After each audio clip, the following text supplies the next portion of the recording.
কেমন আছো সবাই তোমরা? আমার ছোট বন্ধু, তোমরা সব কেমন আছো? আশা করছি তোমরা সবাই খুব ভালো আছো।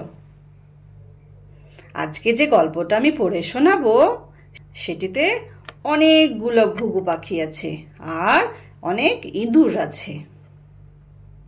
তো শুরু করি তাহলে। তোমরা কিন্তু মন দিয়ে শুনবে, কেমন?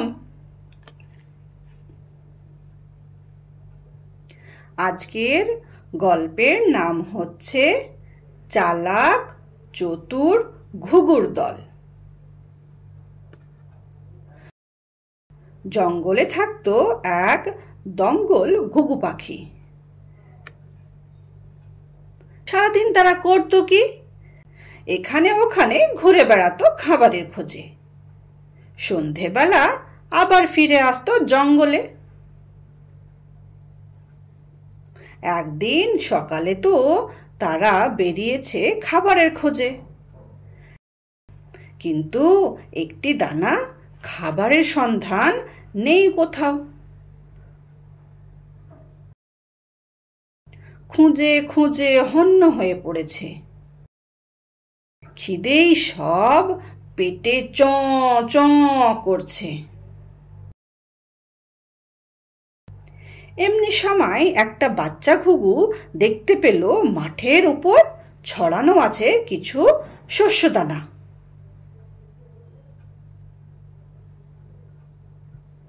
আরে ওই তো, দেখো দেখো ওইখানে, ওই দেখো ওই দেখো ওইখানে। দারুণ উত্তেজিত ভাবে ডেকে বলল সে নিজের সঙ্গী সাথীদের। আর যেসব বাচ্চা ঘুঘু ছিল ওই রকম ছড়ানো খাবার দেখে তারাও সব বলে উঠল, চলো চলো, ওদিকে সব চলো, চলো না, ওখানে চলো।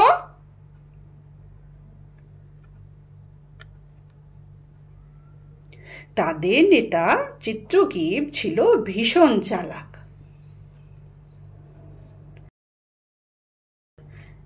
সে এদিক ওদিক তাকিয়ে কোথাও কোনো জনমনুষ্যের সন্ধান পেল না। তাই সে বাচ্চা ঘুঘুদের বাধা দিয়ে বলল,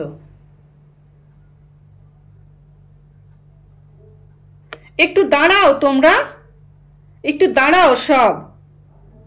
আশেপাশে তো লোকজন কেউ থাকে বলে মনে হচ্ছে না। তাহলে এই দানাগুলো এলো কোথা থেকে? একটু ভাবতে হবে না? তোমরা অত তাড়াহুড়া করছো কেন? একটু দাঁড়াও, একটু সবুর করো তোমরা। কিন্তু বাচ্চা ঘুঘুদের এত খিদে পেয়েছিল যে তাদের আর সবুর সইল না। সকলে এক্কেবারে ছোঁ মেরে বসলো গিয়ে খাবার খেতে। সত্যি ওটা একটা ফাঁদ ছিল। এক শিকারী বুদ্ধি করে জাল বিছিয়েছিল ওদের ধরবে বলে।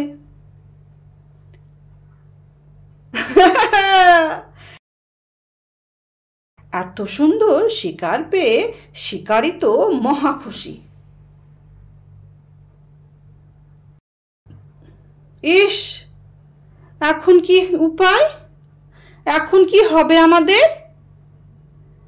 নেতার মুখের দিকে কাতরভাবে চাইল সবাই। চিত্রগ্রীব বলল, বিপদ থেকে উদ্ধার পাবার একটাই পথ এখন খোলা আছে। সবাই আমরা একসঙ্গে ডানা ঝাপটে ওই জালটা শুদ্ধ উড়ে যাব।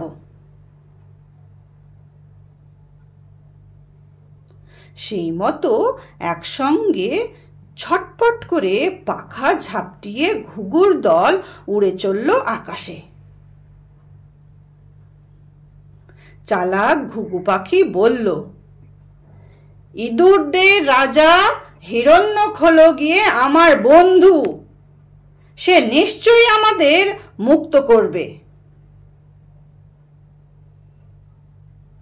এদিকে কাণ্ড দেখে অবাক হয়ে শিকারী তো চেঁচিয়ে উঠল, আয় আয় আয় আয়, ফিরে আয়। আর ফিরেছে। ঘুঘুরা সাঁই সাঁই করে উড়ে চলেছে ইঁদুর রাজার রাজ্যে। পাহাড়ের ওপাশে যে মন্দির, তার কাছেই বাস করত ইঁদুর রাজ হিরণ্যক। ঘুঘুর দল যখন সেখানে গিয়ে পৌঁছালো, চিত্রগ্রীব চেঁচিয়ে বলল, বন্ধু বন্ধু, ও বন্ধু, তুমি কোথায় আছো? হিরণ্যক, বন্ধু হিরণ্যক, বাঁচাও আমাদের, আমরা সবাই এই জালে আটকে পড়েছি। তা শুনে ইঁদুর রাজা বলল, নিশ্চয়ই বন্ধু, নিশ্চয়ই, এই এক্ষুনি আসছি তোমাকে বাঁচাতে। এই বলতে বলতে গর্ত থেকে বেরিয়ে এলো হিরণ্যক। তারপর সে তার সমস্ত প্রজাদের আদেশ দিল জালের দড়ি কাটতে। কুটুর কুট কুটুর কুট কুটুর কুট কুটুর কুট কুটুর কুট। রাজার আদেশে তক্ষুনি সব ইঁদুর লেগে গেল জাল কাটতে। দেখতে দেখতে মুক্ত হলো ঘুঘুর দল।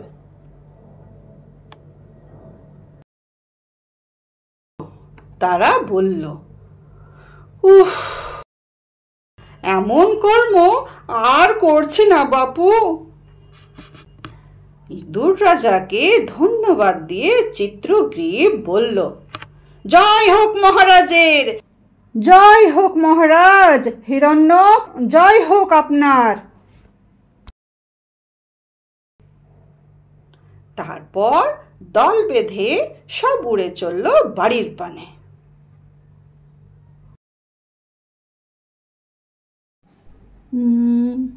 শুনলে তো কত সুন্দর গল্পটা। এই গল্পটা থেকে আমরা কি শিক্ষা পাই? এই গল্পটা থেকে আমরা এই শিক্ষা পাই যে কখনোই না বুঝে সুঝে কোনো কাজ করতে নেই। তার মানে কখনোই হুট করে কিছু করে ফেলতে হয় না, সব সময় বুঝে তারপর কাজ করতে হয়, মানে একটু ভেবে বুঝে কাজ করতে হয়। আর ওই যে ঘুঘুগুলো কিছু না বুঝে সুঝেই দানা দেখে খাওয়ার জন্য নিচে নেমে গেল। ওর রাজাটা মানা করলো, তাও শুনলো না, তাই না? আর তার পরিণামটা কি হলো? তারা জালে আটকে পড়লো।